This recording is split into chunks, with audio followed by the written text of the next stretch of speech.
Right, so I've been thinking recently, and for about the past, I don't know, 35 years maybe, about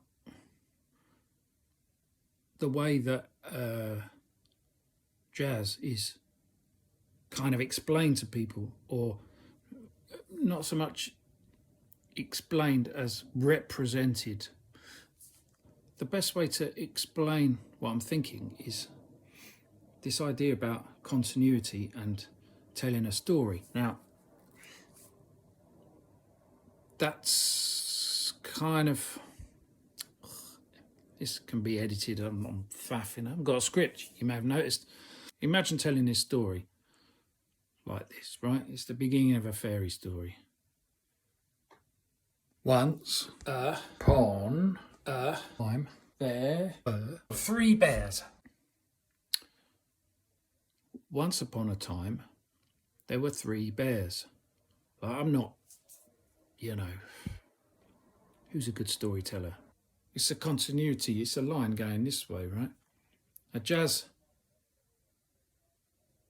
likes to analyse things going this way.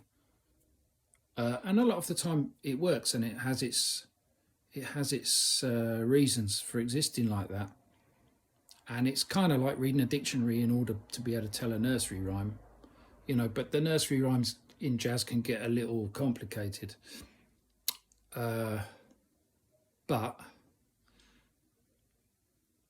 the way that jazz musicians analyze things vertically happening in time like this, so an instant, you look at what's notes lowest, what notes are in the middle, what note is on the top, and you look at that as a snapshot, and you analyze it, and you look at various ways you can extend it and improvise on the top of it and substitute things for it. So going back to the 3 bears, you might say, once upon a time there were 3 bears. Daddy bear, 6'2", 90 kilos, brown, thick fur covering blah blah blah. Mummy bear, 80 kilos, slightly paler fur. She, you see what I mean. It's like sometimes we're thinking about pausing to explain things where we just need to get to the point of the story. And I suppose part of jazz is getting to the point of the story whilst not revealing that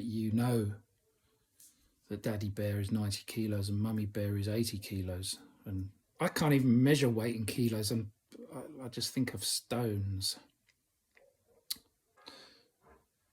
And I was thinking about this a bit more because a friend of mine asked me to play this tune at his wedding. Some people watching this may know this person. Our House by Graham Nash of Crosby, Stills, Nash, Young, Procter and Gamble, whoever it was.